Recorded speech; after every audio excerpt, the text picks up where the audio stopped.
Hi, I'm uncertain suite composer Nick Rosario. I'm here with Director of NEC Counseling Squire Paige. Squire, how are you today? Doing pretty well, Nick. Thanks for letting me speak to you about these issues. Of course. So the first thing we're going to talk about is anxiety. Okay. So what is anxiety and how is it diagnosed? Yeah. So, anxiety is like a sort of, just the term alone is kind of a broad, kind of natural response, a human response to anything that makes us feel stress. So anxiety is a universal feeling phenomenon. It's a physiological response. It's something that the brain triggers the body to respond to when it's stressed. And then there's also anxiety, which we think of as a diagnosable sort of mental health disorder. So people can have specific anxiety disorders, and that has a very certain set of criteria with just a kind of a consistent irritability, maybe a lot of racing thoughts all the time, muscle tension, sleep disturbances. So there's kind of anxiety, something that we all kind of maybe experience from time to time, and then there's like a kind of clinical diagnosable anxiety disorder.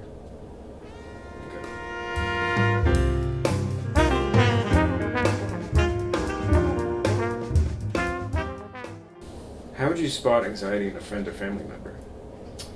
That's a good question. So again, anxiety as a human response, part of our humanity. People can feel anxious over getting a particular piece of news, or we can certainly feel anxiety based on natural disasters or other things that go on in sort of media or current events. But some of it has a more chronic kind of ongoing problem with anxiety. These would be people that maybe seem sort of keyed up or on edge. They maybe express a lot of worry and fear about a lot of different things in their life. Maybe it's about finances, maybe it's about their personal relationships, maybe it's about their job. So if it starts to be something that's talked about in a lot of different areas, that could be something concerning and indicate anxiety that maybe needs more attention.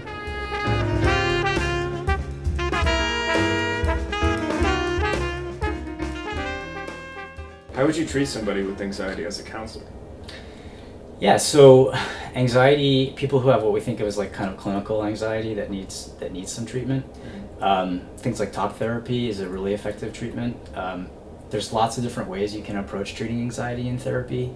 There are certain kinds of interventions. One of them is cognitive behavioral therapy, and it really talks about trying to really dissect our thoughts, because sometimes when we have anxiety of really high levels, chances are there's a lot of cognitive distortions or things that we're thinking that maybe aren't really based in any kind of reality. They're maybe based on a lot of fear or a lot of exaggerated responses.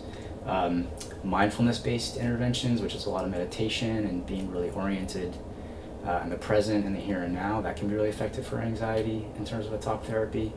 But of course there's also ways to use manage anxiety for medications, and that can be helpful for some people too. Like what kind of medications? So there's two main classes. One of them is like SSRIs. It's called the selective serotonin reuptake inhibitor. And there's an idea that serotonin somehow is implicated in our mood and can maybe make us anxious, maybe make us feel depressed. So if that gets regulated, the thought is people are less likely to get panicked or anxious. There's another class of meds called benzodiazepines, which is less, I think, common to prescribe by doctors because they feel like it's a medicine that can sometimes be misused. But that's a way to just create a kind of natural relaxation in the body. It's a sedative. So it's more like about relaxing and... Yeah, so the SSRIs, the mechanisms, and again, I'm not a prescriber, but just from doing this work for 15 years and listening to stories and other people, professionals, and then clients that are using them, the SSRIs really sort of are trying to target more of the feelings and thoughts. It definitely has an impact on the physiology of the body, but the benzodiazepine is a really short-acting medicine that maybe lasts 6 hours, and it actually just creates an instant sense of relaxation. So someone that takes that med, it would act really quickly, and then you would begin to feel there's two different sort of nervous systems. There's the sympathetic nervous system, which is activated when we're really stressed out or we're trying to respond to a threat, and the parasympathetic is the really nice state of relaxation. So that medicine helps just kind of turn on the parasympathetic nervous system.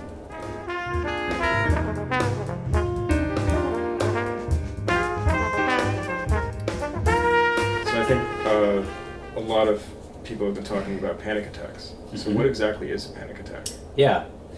So a panic attack is really what we think of as really, really acute, intense anxiety. It's like very concentrated kind of anxiety that sets off a very intense series of physiological changes in the body. So the idea of like restricted breathing and restrictive airways, feeling like people can't catch their breath.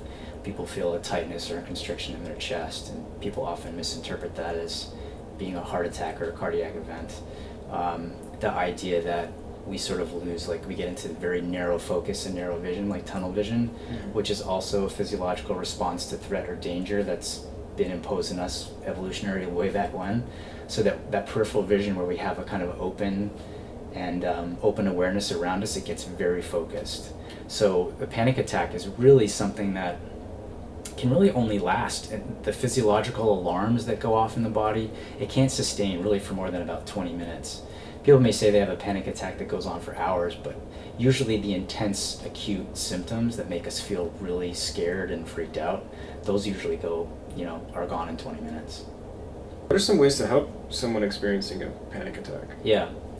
Well, there's things that you can maybe do in the moment, right? If you have a friend or family member that's having a panic attack, they're complaining of chest pains, maybe you're familiar that they already maybe have had past panic attacks, or they're just highly anxious.